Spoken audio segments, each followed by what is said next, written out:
달의 하락세를 딛고 반등한 일본 증시는요, 이 니케이 지수는 전일 종가보다 1% 넘는 1.06% 강세로 장을 마무리를 했습니다. 네, 중국 증시도 일본 증시와 마찬가지로 강세로 장을 마쳤는데요. 이 미국 연준의 긴축 사이클이 종료되지 않을까라는 기대감에 네, 급등세를 시현했습니다. 0.35% 상승했고요. 대만 가권 지수도 0.01% 상승하며 강보합권으로 장을 마쳤습니다. 네, 그렇다면 이 시각 주요 아시아 증시도 짚어보도록 하겠습니다. 먼저 일본 니케이 지수부터 살펴보도록 하겠습니다. 네, 일본 니케이 지수 오늘은 파란불로 거래가 되고 있습니다. 소폭 하락했는데요. 0.03% 현재 낙폭 시현하고 있고요. 2767선에서 머무르고 있습니다. 계속해서 중국 상해 종합지수도 살펴보겠습니다. 중국 상해 종합지수는 0.35%로 소폭 상승한 모습 보여주고 있습니다. 2,584포인트 가리키고 있습니다. 네, 마지막으로 대만 가권지수도 살펴보겠습니다. 대만 가권지수 0.01% 상승하며 현재 9,932포인트로 흘러가고 있습니다. 네, 이렇게 오전장 아시아 증시까지 짚어봤습니다. 저는 이슈엔 종목 시간으로 돌아오도록 하겠습니다.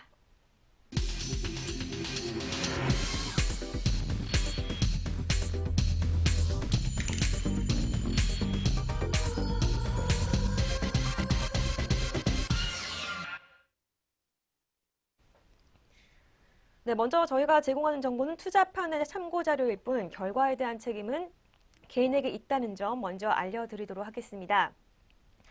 네, 이슈엔 종목 시간입니다. 오늘장 가장 이슈가 되는 종목 두 가지를 살펴보도록 하겠는데요. 네, 오늘 살펴볼 두 가지 종목은 대우조선해양과 현대차입니다. 네, 먼저 첫 번째로 살펴볼 종목은 대우조선해양입니다. 이 산업은행이 대우조선 지분 전량을 현대중공업에 현물 출자하는 방식으로 이 민영화를 진행한다라는 소식입니다. 산업은행은 대우조선에 이 제3자 배정 유상증자로 1조 5천억 원을 지원을 하고요. 자금이 부족할 경우 1조 원을 추가 지원하기로 발표를 했습니다. 이에 대해 현대중공업은 전환상환 우선주와 또 보통주를 신주를 발행하고 현대중공업은 계열 조선사를 총괄하는 통합법인을 만듭니다.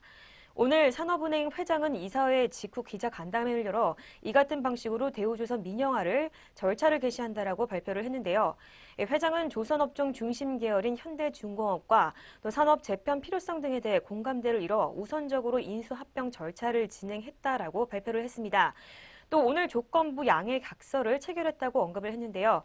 그러면서 다른 잠재 매수자인 삼성중공업 측에도 조만간 접촉해서 대우조선해양에 대한 인수 의향을 타진할 계획이라고 덧붙였습니다. 홍남기 부총리 겸 기획재정부 장관은 정부 서울청사에서 제18차 산업경쟁력 강화 관계 장관회의를 주재하고 대우조선의 경영 정상화 관련 진행 사항을 논의를 했습니다. 산업은행은 대우조선해양의 경영 정상화 기반이 마련이 되고 나면 이 민간 주인 찾기가 필요하다고 보고 전략적인 투자 유치 방안을 보고를 했습니다. 또 현대중공업의 대우조선해양 인수가 현실화가 되면 구조 조정 가능성을 배제하기 힘들 것이라는 인식이 현재 높은 상황입니다. 네, 첫 번째로 이슈엔 종목 대우조선해양 살펴봤습니다. 그렇다면 이 시각 주가도 살펴보도록 하겠습니다. 네, 대우조선해양입니다. 전장보다 현재 7.03% 하락하며 급락세를 시현하고 있습니다. 주당 2,600원 떨어졌고요. 34,400원에 현재 거래가 되고 있습니다. 네, 두 번째로 살펴볼 이슈엔 종목은 현대차입니다. 이 현대차가 광주 완성차 공장 투자를 확약하면서 이 큰 고비를 넘겼지만 이 광주형 일자리가 앞으로 넘어야 할 과제는 많다라는 지적입니다. 당장 현대차와 기아차 노조를 중심으로 하는 민주노총이 현재 강력하게 반발을 하고 있고 해결해야 하는 과제로는 7천억 원 규모의 설립 비용 마련, 또 회사 손실 발행에 따른 책임 소재, 그리고 또 양산하는 경차의 시장 경쟁력 등을 꼽고 있습니다. 네, 광주형 일자리가 노사 상생형 일자리 창출의 첫 모델이라는 긍정적인 평가는 받고 있지만 그동안 현대차와 기아차 노조, 또 민주노총 등 노동계는 광주형 일자리가 정규직의 임금 수준을 하향 평준화해 고용 불안을 초래한다라고 반대를 해왔습니다. 2월 총파업을 결의한 민주노총의 광주 일자리에 대한 강력한 공세가 예상되는 상황이고 또 이번 합의안 도출까지 최대 쟁점이었던 5년간의 인담협 유예 문제는 합의자를 찾았다지만 여전히 논란의 소지가 다분한 상황입니다. 또 광주시의 직접 참여에 따른 위험 부담도 현재 난제로 꼽히고 있습니다. 이 새로 건립되는 완성차 공장의 주인은 사실상 광주시가 되는데요. 이 향후 회사 운영 과정에서 차질이 생기거나 손실이 발생할 경우 이는 고스란히 광주 시민들의 혈세로 막아야 한다라는 지적이 나오고 있습니다. 한편 광주 완성차 공장은 광주시와 현대차, 또 지역 기업 등이 주주로 참여하는 독립신설법인으로 이 공장 설립에 총 7천억 원이 들어갈 예정입니다. 산업계 한 관계자는 일자리 제공과 침체된 지역 경제에 활력을 불어넣을 것이라는 기대가 높지만 현실적인 제약들도 많고 넘어야 할 산도 여전히 많다라고 분석했습니다. 네, 두 번째 이슈엔 종목 현대차 살펴봤습니다. 이어서 현재 주가도 살펴보도록 하겠습니다. 네, 현대차입니다. 현재 지수 변동 없이 보합권에서 머무르고 있습니다. 12만 9,500원에 거래가 되고 있습니다. 네, 두 가지 이슈엔 종목 살펴봤습니다. 계속해서 오전장 눈에 띄는 특징주들 살펴보도록 하겠습니다. 오늘 첫 번째로 살펴볼 특징주는 삼성화재입니다. 이 삼성화재가 오늘 삼성화재에 대해 최악의 업황에서 양호한 실적을 기록했고 또 배당이 크게 증가했다라는 분석을 내놨습니다. 그럼 이 시각 주가 살펴보도록 하겠습니다. 네, 삼성화재 현재 전장보다 4.4% 강세를 시현하고 있습니다. 주당 12,000원 오른 28만 5천 원의 현재가 확인되고 있습니다. 전날 삼성화재는 연결 기준 4분기 순이익이 1,580억 원을 기록했다고 공시했습니다.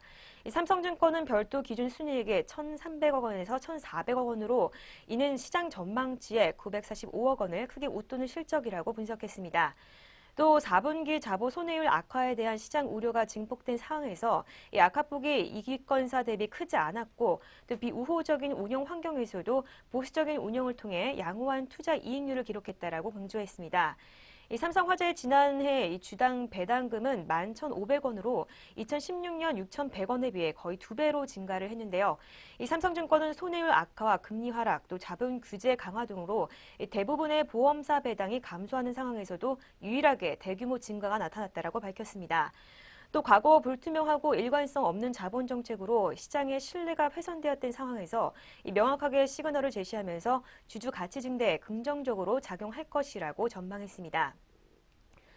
삼성증권연구원은 인보험 신계약 부문에서도 채널 대응과 상품 개발 실패 등에 따라 이 시장 점유율이 하락하고 있는 상황에서 이 중하위권 회사들과 달리 메르츠와즈와 함께 양강 체계를 구축했다라고 분석을 했습니다. 또 향후에도 다양한 신상품과 함께 채널 다변화에도 포커스를 유지하며 이 지위를 유지할 전망이라고 언급했습니다. 네, 두 번째로 살펴볼 이슈엔 종목은 GS 리테일입니다. 현대차 증권은 오늘 GS 리테일에 대해 최저임금 인상에 따른 신규점 출점 둔화와 또 비용 증가 등 실적 모멘텀이 크게 악화될 것이라는 분석을 내놨습니다. 그럼 이 시각 주가부터 먼저 살펴보도록 하겠습니다. 네, GS 리테일입니다. 전장보다 1.39% 낙폭 시현하고 있습니다. 주당 500원 떨어졌고요. 35,550원의 현재가 확인이 되고 있습니다. 네, GS 리테일의 4분기 실적은 연결 기준 매출액이 2조 1,725억 원, 또 영업이익은 235억 원으로 당초 전망치를 큰 폭 하회하는 부진한 실적을 내놨습니다. 현대차증권연구원은 인건비 증가에 따른 편의점 부문의 수익성 둔화가 실적 악화의 주된 요인이라고 분석했는데요. 또 올해 역시 최저임금 인상에 따른 신규점 출점 둔화, 또 인건비 증가 등이 부정적인 영업 환경을 반영해서 연간 수익률이 줄어들 것이라고 분석했습니다. 또 호텔 부문의 영업이익이 전년 동기 대비 소폭 증가했고 또 슈퍼마켓과 기타 부문은 이 전년과 비슷한 수준의 적자를 기록했다고 밝혔습니다. 특히 편의점은 신규점은 2017년 4분기에 230개점에서 1년 후에 130개로 순증해 평균 매장류 순가율이 둔화됐다라고 언급했습니다. 또 원가 계산과 비용의 효율적 통제에도 불구하고 최저임금 인상에 대해서 인건비 증가로 영업이익은 같은 기간보다 17.5% 감소한 것으로 나타났습니다. 연구원은 2019년 예상 실적 기준 이 주가 수익 비율이 18배 이상의 밸류에이션 매력도도 높지 않기 때문에 실적 개선 가시화가 되기 전까지는 부진한 주가 수익률이 불가피할 것으로 내다봤습니다.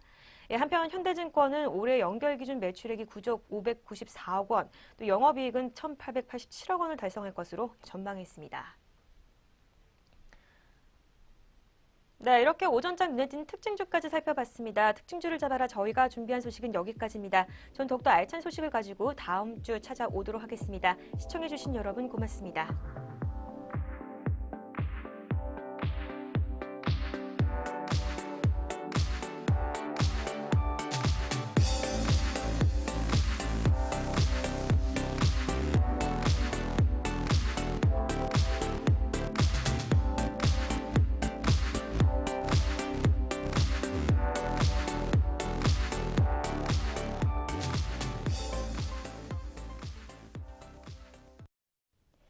본 프로그램에서 제공하는 모든 정보는 투자 판단의 참고 자료일 뿐 결과에 대한 책임은 투자자 개인에게 있습니다.